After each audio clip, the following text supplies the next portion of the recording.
Good afternoon and welcome to Transforming Lives One at a Time. I am indeed very happy that you have chosen to join us for today.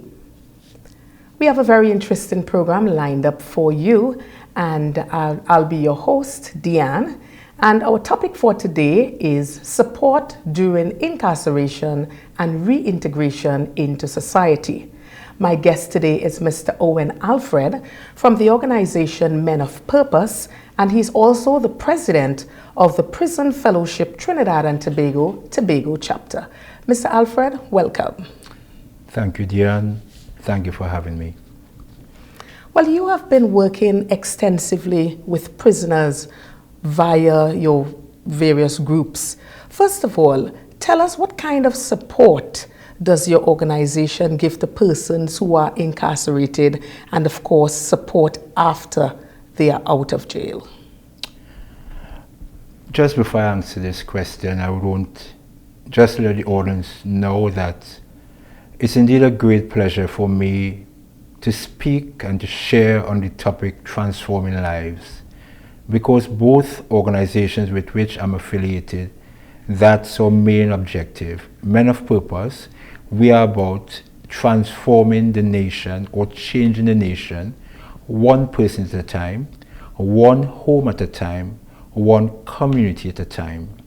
And likewise, Prison Fellowship Trinidad and Tobago is about changing the lives of men who have fallen over the edge, who have fallen on the wrong side of our system. Because we understand that the whole human symbiosis requires reintegration. Yes, things get fractured. How do you mend it? So to answer the question which you would have posed, Prison Fellowship Trinidad and Tobago, we run a number of programs in the prison. And our programs, and even though they're spiritually based and religiously based, they aim to focus on the entire man.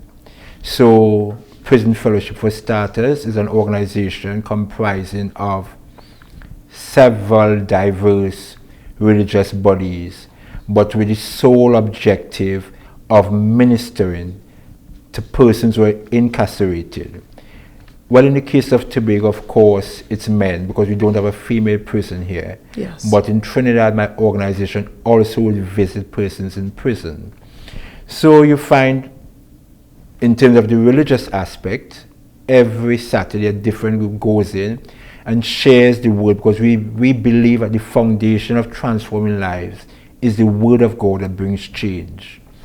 But additionally, we also understand that the man needs to be equipped and to be empowered with key skills in order to feel that they have a contribution and thereby also make a contribution to society when they're out. So our programs are focused on both of these.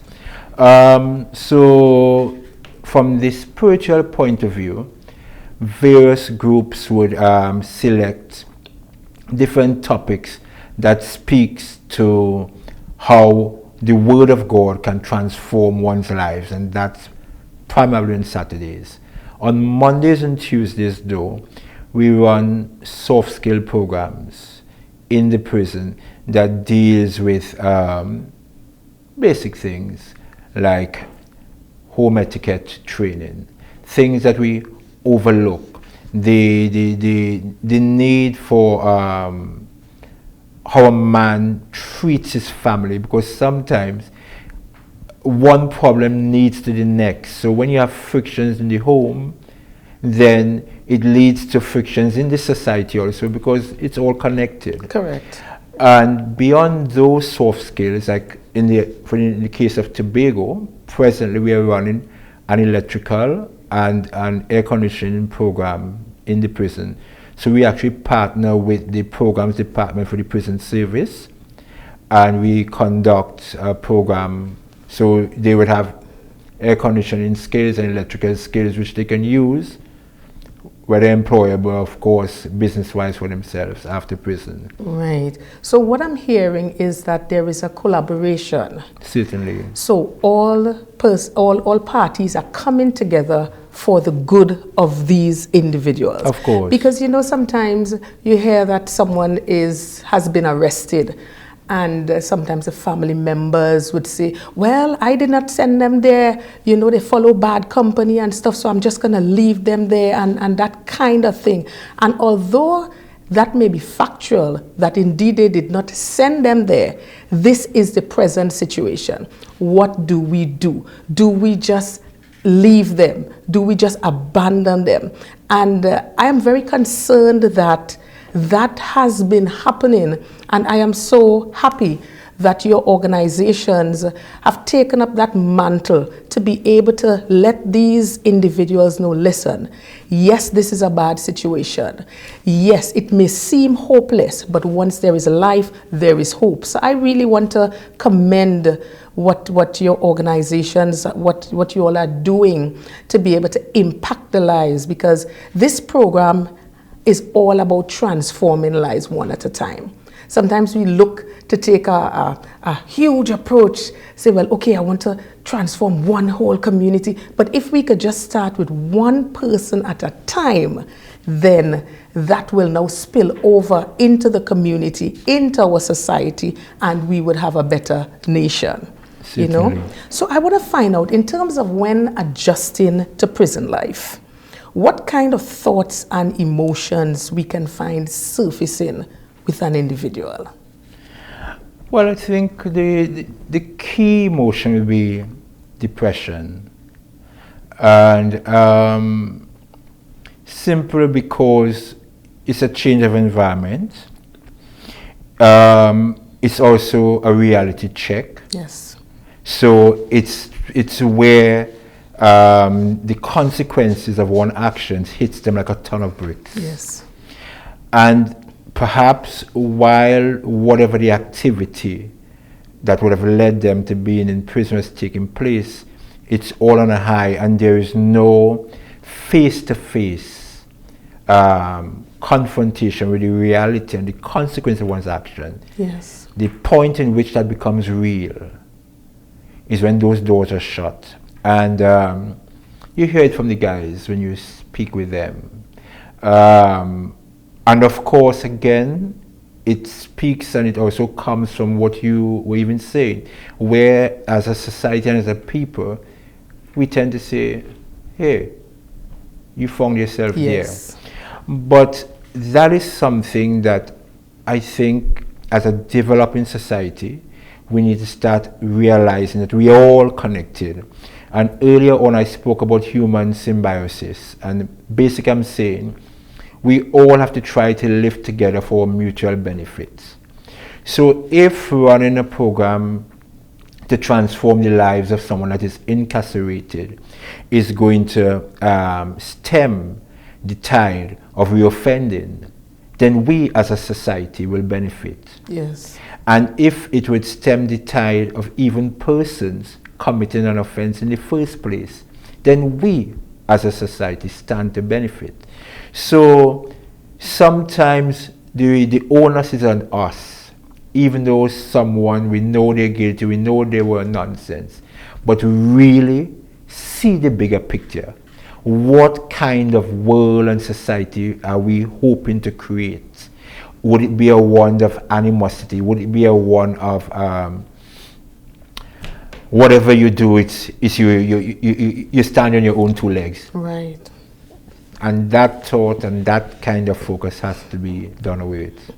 So we have to change our mindsets. Most certainly. We have to change our mindsets as a people, because even as we see the different things that are taking place within our communities, even right here in Tobago, I mean, we are seeing things that we have not seen in all our years, and it makes me really think long and hard as to where are we going as a people.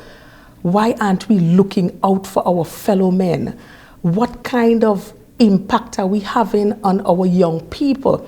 What kind of parenting skills do we have? Because I would always say that just as how you would go and learn to become an engineer, or you will go and train to become a doctor, I firmly believe that you should be trained to become a parent. Some may agree, some may disagree, but that I have said that all the time without apology. We have to be trained, give the kind of skills that we need to be able to bring up our children in the way that they are supposed to. Well, when you think about it, it may not be a paid profession, but it's something that one needs to do professionally. Yes. Not haphazardly, not any old how, because it's the any old how that has gotten us where we are presently. And the Bible itself says to train up the child in the way that you should go. Yes. So you can only train up if there is a system, if there is a format to follow. Correct. So training is never random. Training must be structured. So your thought process is not off at all. Mm-hmm. It's a good one. Yes, I am very concerned. I am going to definitely lobby for that. And I know I will get your support. Most certainly you would. In terms of continuous family support, just how critical is this in the rehabilitation process? Well, continuous family support begins behind bars and after bars. And it's in recognition of this that Prison Fellowship Trinidad and Tobago runs programs like the Angel Tree, which is a Christmas program. Okay. We run Father's Day programs in the prison. These programs are geared towards maintaining the bond between the incarcerated one and their loved ones. Right. So you find over Christmas, we will source gift items for get all the names of the kids, of the men and women who are incarcerated, and purchase gifts on their behalf. And so that program is called the Angel Tree program. And what we would do is to have a day in which you would come in, have feasts, have fellowship, singing and worship, and the guys will now present these gifts to their kids. Children. Wow. And of course, what we do also, we do food baskets and hampers which we give to the guys because they're not able to be physically there to offer the support the family needs. So they will present that to their family. Then of course we have the toiletry bags and all the necessities that the guys would need. The children will now, so it's really a time of giving and sharing. And you would like to see how the faces of everyone light up. I could imagine. You literally would forget that you are in a confined environment. Wow. And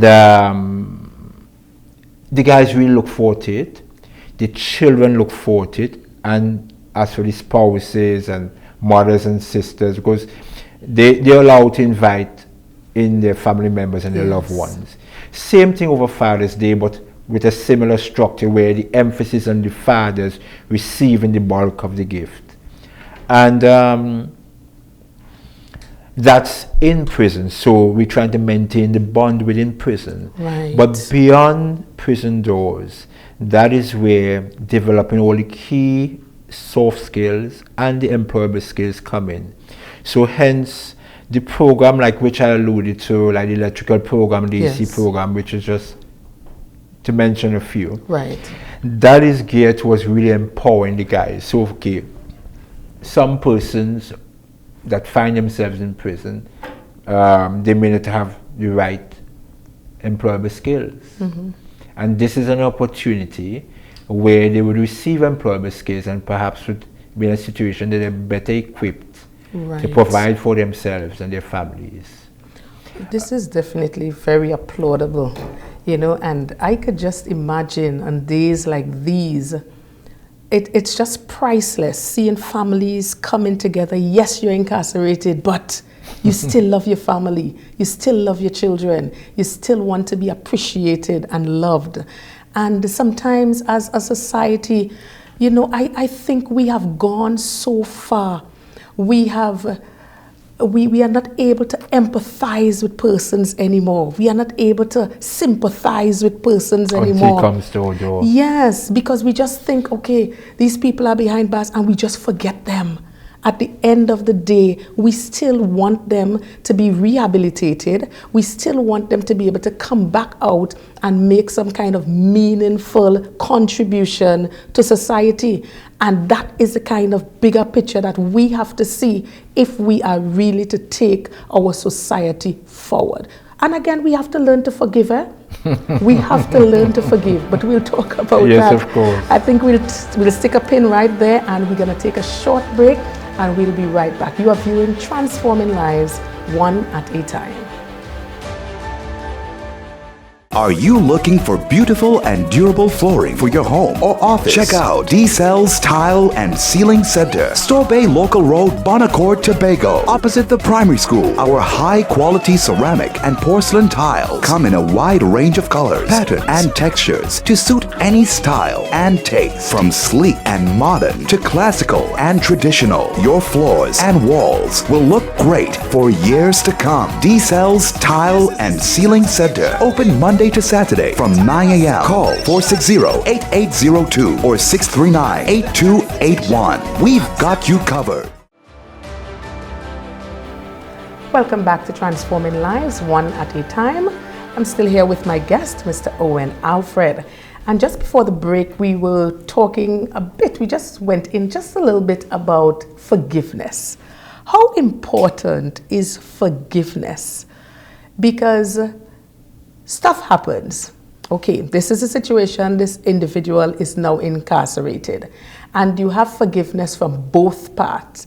You have from the family side, and then you have from the other family side, if you know what I mean. Yes, of course. Right. How important is that, and what kind of support system can be put in place as it relates to forgiveness? Well, let us in reality understand that when a crime is committed, the immediate person that suffers is the person to whom the crime is committed. Correct. And that is the person on which we so often focus.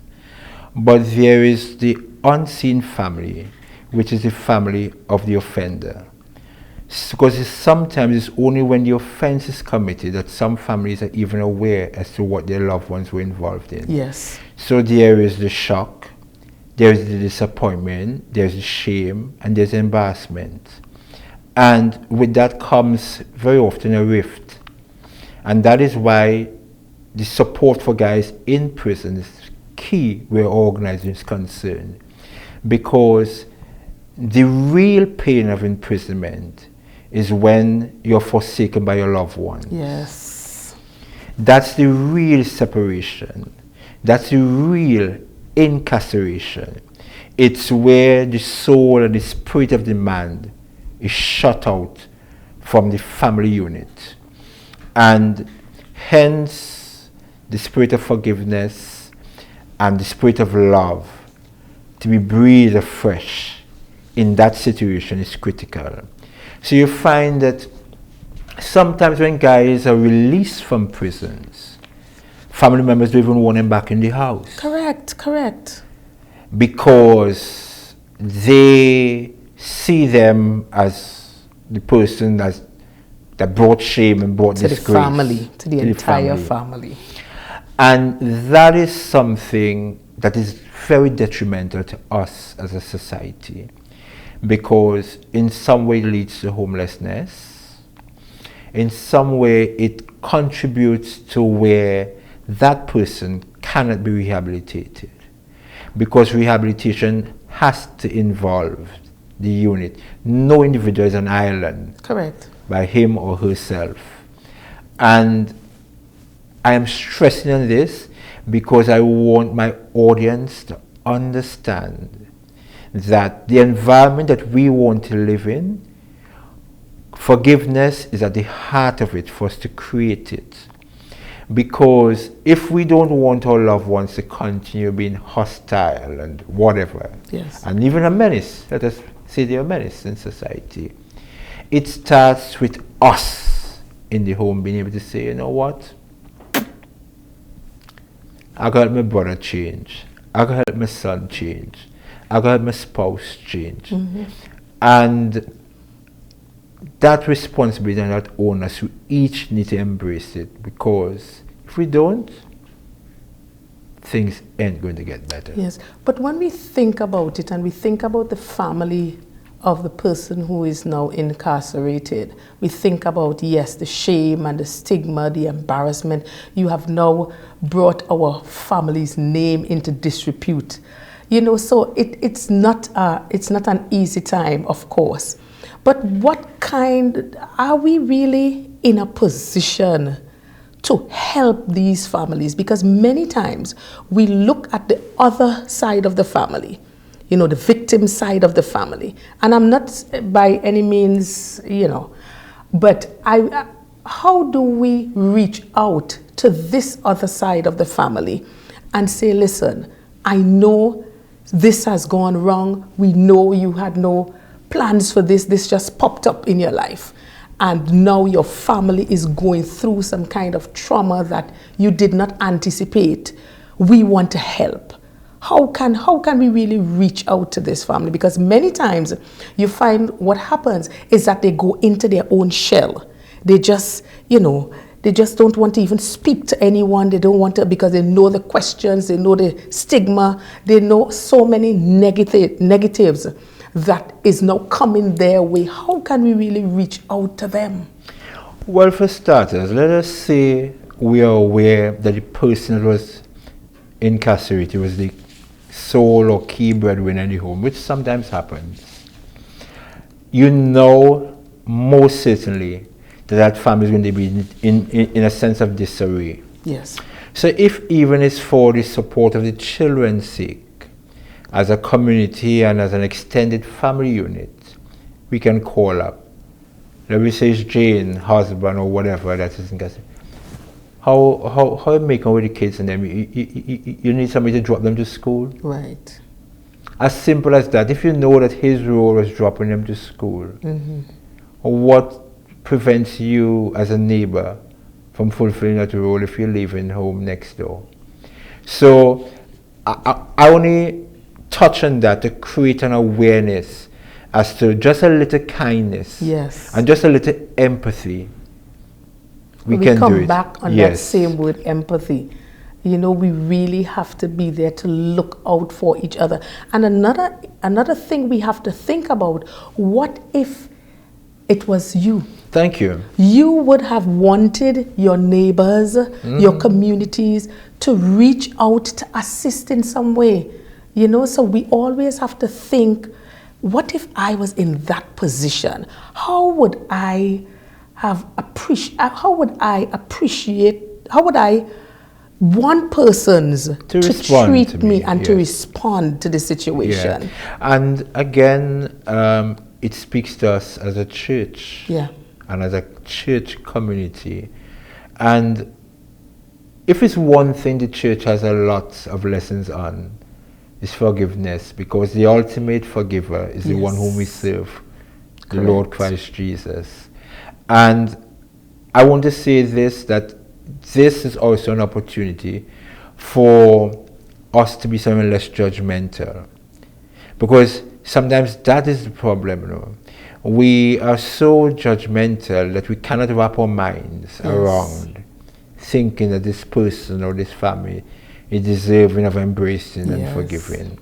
And therein lies the issue. Rather than make judgment and conclude this or that, see the bigger picture. And many times the reality is that we don't have all the information. And do we need all information? We just hear a little and we just run with it. We add, we subtract, we multiply, and before you know it, the information that you hear at the end of the street, when you start from the first I remember when I was in Brownlees, the Brownlees teacher, Mrs. Pamela Leslie. Yes. And she said, we want to do an exercise today. Okay, so at the top of the line, we are going to tell you something, and then you pass the message on to the person at the end. And the first person, the information they received was, John had an apple he gave Sarah. By the time it reached to the end, it was no longer John. The fruit was no longer an apple, and Sarah was nowhere in the picture. So it just goes to show, sometimes you just hear a little piece of something, and instead of finding out the information or getting to the bottom of things, we just run with it. And I'm saying that has got to stop. If we really want to see change, if we really want to see transformation, if we want to see lives touched, we have to do something different. Because it is said that the definition of insanity is doing the same thing over and over and expecting a different result. It just cannot happen. Of course. You know, so I'm that word forgiveness. It just keeps coming into my mind, that forgiveness. Even the family, we're not even going to the family of the victim as yet, because we know that's a whole new level of forgiveness. But even the family whose son is incarcerated, I know some parents who have gone to their graves and they have not forgiven their sons and their daughters. But you're even speaking about forgiveness outside of the self. Some inmates don't forgive themselves. Right. And that is a very painful reality. I've known of one inmate who had an opportunity where he could write to his son. He had only one son, but he was behind bars. He was actually placed on suicide watch within the prison environment because he felt he had let down his son so much. And I remember asking him simply this: if you fall apart, what good are you going to be to this son that you profess to love so much? Wow. I says, you're losing weight. Wow. You're on suicide watch. And that came because there's a UK-based company called, a charity rather than company, called the Samaritan Trust. Oh, yes. And they run a program called the Listeners Program. And sometimes one of the most important thing you can do for a person who's incarcerated is to listen. Yes.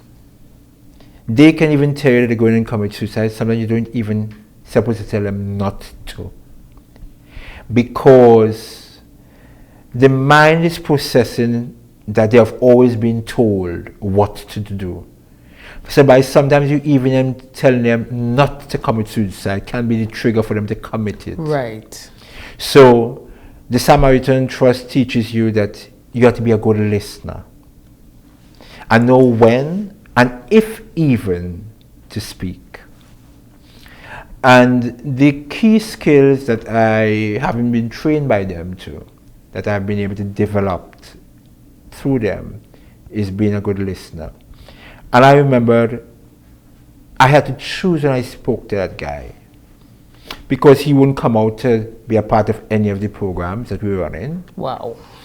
He wouldn't even take a pen and write a letter to his loved ones. If there was an opportunity to make a phone call to a loved one or to even invite them to visit him, he wasn't even interested in having that. He was too ashamed. Yes. For them to even come and see him in prison. So that is another aspect that you have to speak to when you're dealing with persons that are incarcerated behind bars, and the thoughts and the trends that they'll be dealing with. Yes. Because I'm even thinking about, as you spoke about that, they have not forgiven themselves because they would have had all the information. Chances are they may have been brought up in a good home. You know, so you have all the information, you have everything was handed to you on a silver plate, and you messed up because you probably followed bad company or whatever. Made wrong choices. Yeah, exactly. Yes. And at the end of the day, you know, it's really sad. And I really felt it necessary for us to highlight, because sometimes we would think about persons being incarcerated and we would not give it a second thought as to what exactly this person is really going through. I remember there's a lady who is in prison right now in Trinidad, and ever so often my mind would run on her, because, you know, she was such a pleasant lady and she just got mixed up in the wrong set of things. And in my mind, I'm like, wow, I wonder how she is handling it, how she is faring out. And I am certain that that level of unforgiveness to self, I am certain that is playing a major part. Of course. Because this was a lady that had so much going for her. Yes. You would never think that she would get involved in, you know, but sometimes just one moment, just one bad decision, just one bad choice, one poor choice, or someone just tells you something and you just get upset and you just act or react, you know. So that forgiveness and forgiving yourself, because I can also, when you think about that person not forgiving themselves, I could also think about that hopelessness, that feeling of hopelessness, that feeling of neglect. I feel all my family members, they are so disappointed in me, that disappointment, that rejection. But this is also the time in which the spirit man roams. And during that time of incarceration, you would go back to things that you probably wasn't even aware that you were thinking of, that was just in your subconscious. Right. You see things that people would have done you that they didn't even do you. You see where this one didn't like you. You see where this one was never for you. Because again, the sense of hopelessness is great and you're at your low. So everything that you are seeing is at its lowest. And again, as I say, you just need to keep ministering to the spirit man within. So it will allow them to see themselves differently. And it's good to even take this opportunity to encourage our listeners to support these organizations. Yes. Because you can support us with your time. You can support us by contributing. You can ask, because most of the churches also would know how to get in touch with Prison Fellowship. As you spoke about that, it ran across my mind as to what kind of support that you would get, because all these ventures that you have spoken about before, in terms of the Angel Tree program, right, and stuff like that, program, you would need contributors. You would need persons that would be able to support and provide. So tell us about that, and how can persons be a part of that to contribute? Well, for starters, volunteers like myself, because I would have started as a volunteer. Our organization consists of volunteers from many churches. We make monthly contribution to the organization. Okay. Beyond that, churches do pledge support to us. Beyond that, when we have functions like these, we would seek support from the business community. Mm-hmm. We've had some support, but we still need much more support. For instance, the programs we run in present, we run different programs. The one with the AC repairs and the air condition installations, and they're very costly. Yes, I could imagine. We need a lot of material, we need a lot of stuff. So I would like to say persons can get in touch with the programs department for the prison service. They know us, they know the things that we support.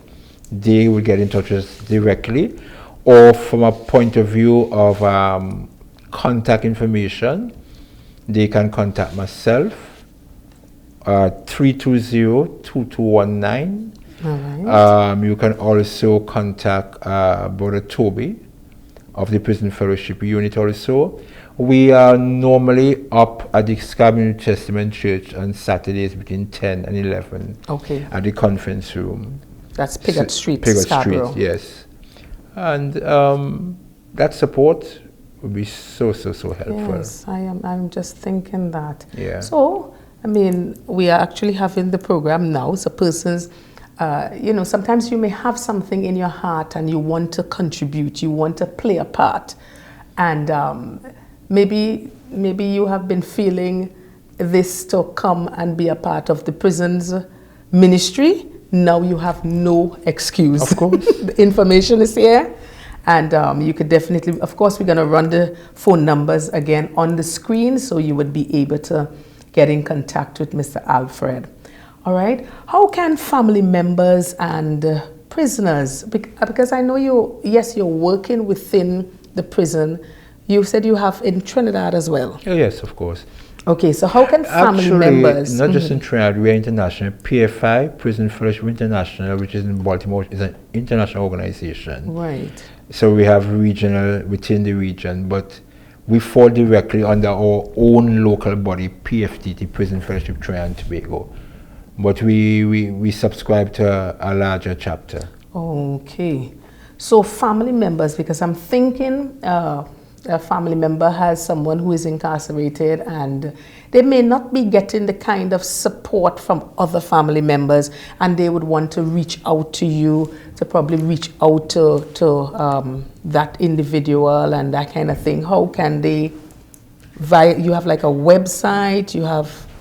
Well, actually, we are present in the stage of formalizing all those things. And I'll tell you why I would use the word formalize.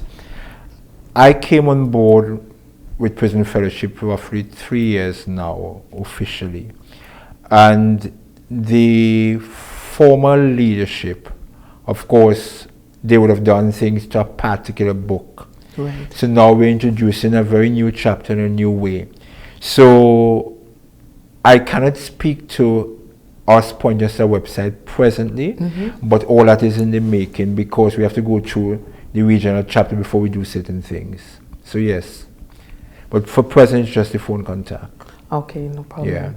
Yeah. In terms of other support apart from the private sector, do you have like support like from the governmental level? Well, community development does support our programs when we run them.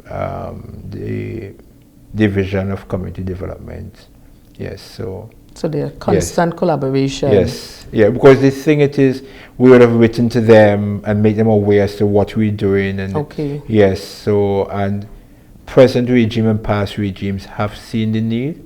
They can do more, I'll say that now, but what they are doing, we do value and appreciate it a whole lot. Yes. All right, so we're talking about, yes, persons incarcerated and life after prison. What is your organization, if any, doing about speaking to persons before, like persons who are at high risk? Well, that is where the group Men of Purpose comes in, because Men of Purpose, we are based in the community. So you find that we would select particular communities that we would have earmarked as high risk and go into those communities and speak with and work with the guys one-on-one. So for instance, where we recognize that guys don't have employment opportunity and they just lie in and chat on the block, we would meet with them when we have meetings in the areas and just encourage them. What kind of skill do you have, whatever. So you find that we have some guys now that's something as simple as landscaping skills. They developed it and they're now doing their own little business and whatever. As a matter of fact, we actually had, when they had mobilization Tobago in August, we had 2 of our guys came and testify.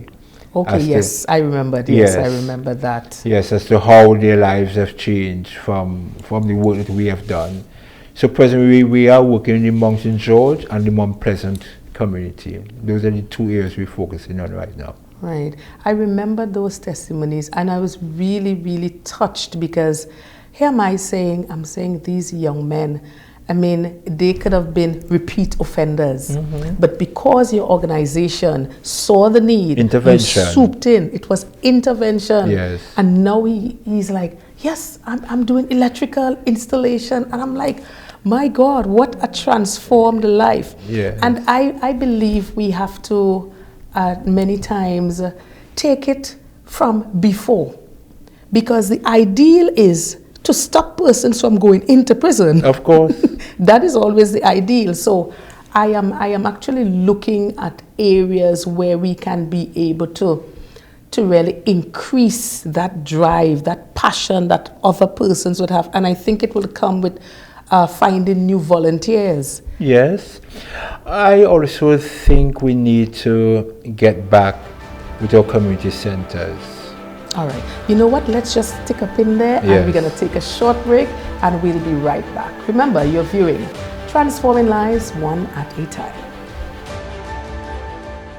Are you looking for beautiful and durable flooring for your home or office? Check out D-Cell's Tile and Ceiling Center, Store Bay Local Road, Bonaccord, Tobago, opposite the primary school. Our high-quality ceramic and porcelain tiles come in a wide range of colors, patterns, and textures to suit any style and taste. From sleek and modern to classical and traditional, your floors and walls will look great for years to come. D-Cell's Tile and Ceiling Center, open Monday to Saturday from 9 a.m. Call 460-8802 or 639-8281. We've got you covered.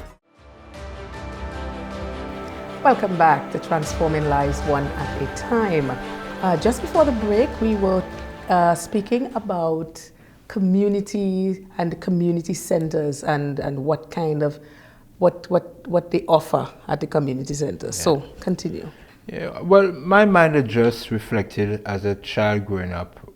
I was aware of the Bonaccord and Kenyan Trade School where you learn carpentry skills, plumbing skills, masonry skills, and I mean, I am aware that there's very positive steps towards reopening this one in Roxborough. Yes.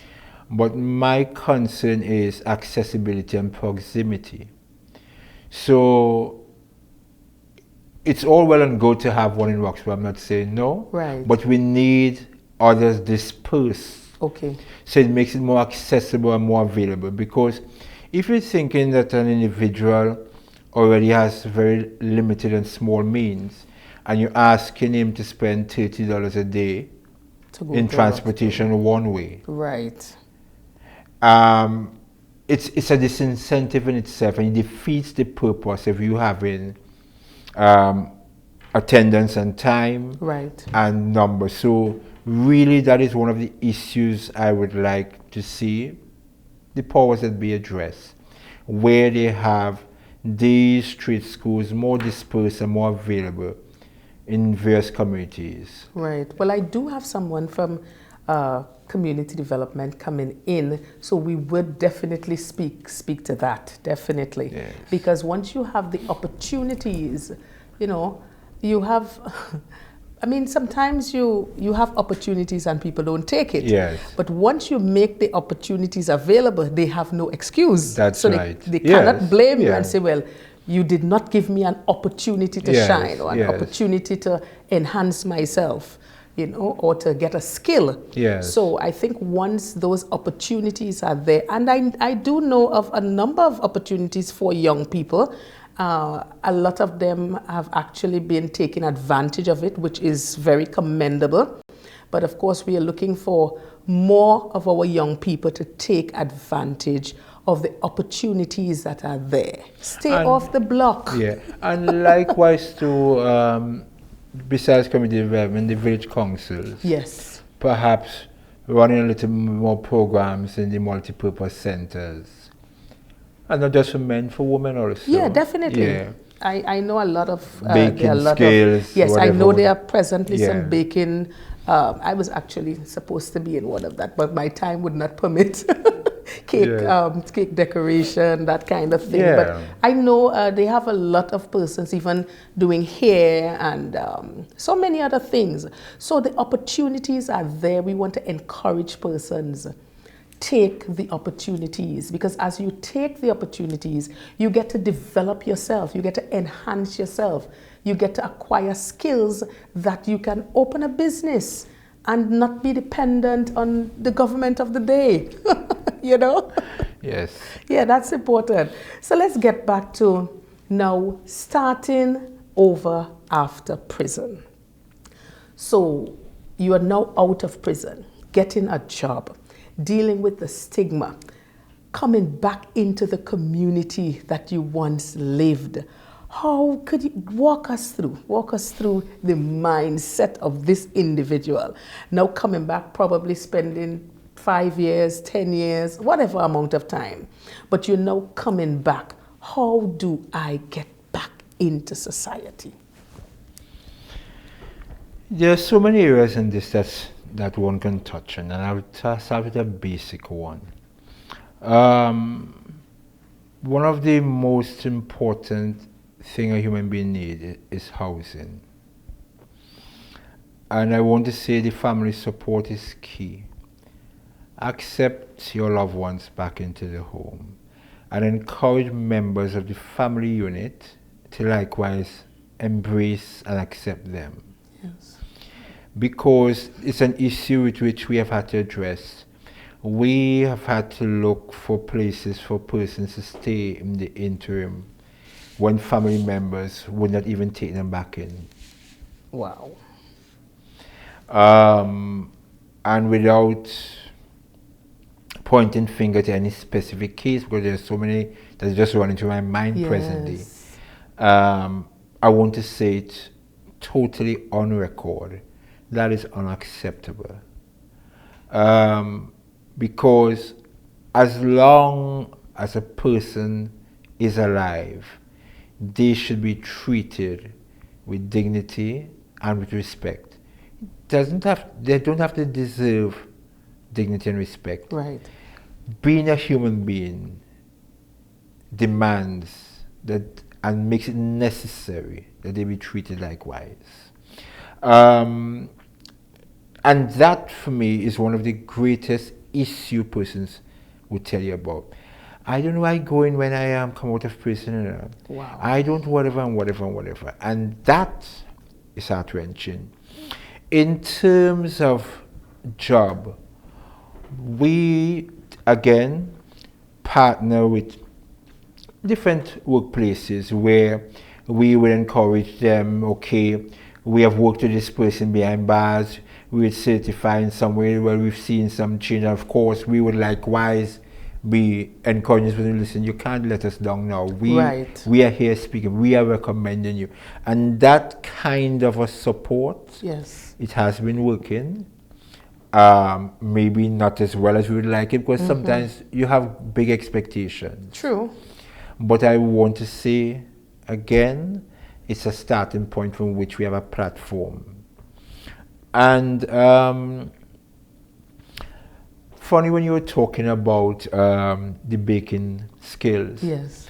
You know, a lot of the inmates that's coming out now should be able to run their own catering business, and I'm not being excessive with that, because for instance, when we ran our last Angel Tree and Father's Day program, we had on display all kind of goodies prepared by the inmates. I'm talking about cake that was excellently iced and baked, pastries. There was a Independence Day function that they actually catered the meals. And I mean, I was asking, I says, no. This was done by a professional caterer. When I tell you, first class. Yes. So I want to know if they're not going to be embracing those skills. Yeah, well, so, they have it. They have it now, so they have to utilize it. You know, and there's actually, well, that I can say though is a program that the programs department, so that wasn't done solely by us. The programs department for the prison had a great input where it's Right. concerned. And actually there's a particular officer that ran and coordinated the program. He has a passion for baking and cooking too. Oh, so that's his baby there. Yes, his baby. You see, but that is one of the things you have to do when you're an organization and don't have much funding. You have to work with what you have. Right. So we were able to recognize that this officer was willing to lend his support and his skills and his training. And you work with that. So in an instance where you may have need to pay a facilitator to do that. Right, he's right there. Yeah, where would have got the funding. So I'm also encouraging people, if you can't offer cash or financial support, and you have your time and your skill that you want Yes. to come and help us with. So for instance, let us say, instead we want to run some plumbing, or we want to run some carpentry or joinery, and you think that that is your skill, Right. and you would want to volunteer that service and whatever. Right. So we can put together now a program, maybe once, because what happened, we know you're busy and this is yours, so we're not going to ask you to come whole Right. week. So 2 hours, twice a week, we come in the prison and there is a good feeling as Yes. an individual, as a Yeah. human being. There's a great feeling knowing that you are helping someone else. You are making a difference in someone else's life. Of course. And that is where we have to come back as human beings, you know, to be able to, oh my gosh, I am seeing this need, you know what? Yes, I know I have my business to run, but let me take some time out and see how I could be of assistance to someone else. Because all these activities that you're talking about, we hardly even hear about it.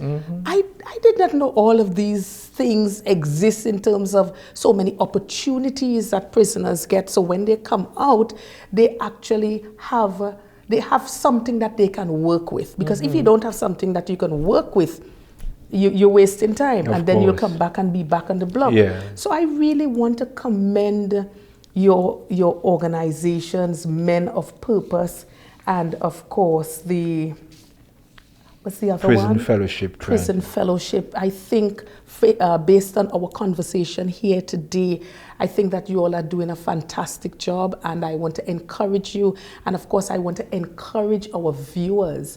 Be a part of this. You can be a part of transforming a life one at a time. Don't take it for granted that, okay, someone else is doing it. What are you doing?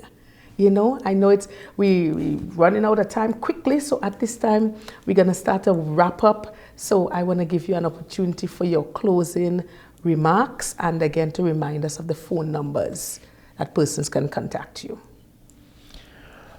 I just want to say that to the wider Trinidad and Tobago population, that Men of Purpose and also Prison Fellowship Trinidad and Tobago truly want to express our thanks and gratitude to the persons that have supported us over the years, because without that support we would have more been a thought rather than an organization that is doing something that is effective. Yes. But equally I want to encourage those who are not with us, yes, to come on board. Get on board. We all stand to benefit. Yes. You can reach me at 320-2219. You can also contact the Prison Programs Department. All right. Well, thank you so much. There you have it, all the information. And of course, the numbers are going to be on the screen, so you can be able to take it and give them a call. Make a difference in your community. All right. So thank you so much again, Mr. Owen Alfred, for so competently handling this topic. And please remember, I could call you back at any time, so just be prepared. I hear you, Dion. I hear you. So this is where we leave things for today. Thank you so much for joining us on Transforming Lives One at a Time. I am your host, Deanne. And remember, transformation is an internal shift that brings us into alignment with our highest potential. Hey, we've got this. Take care.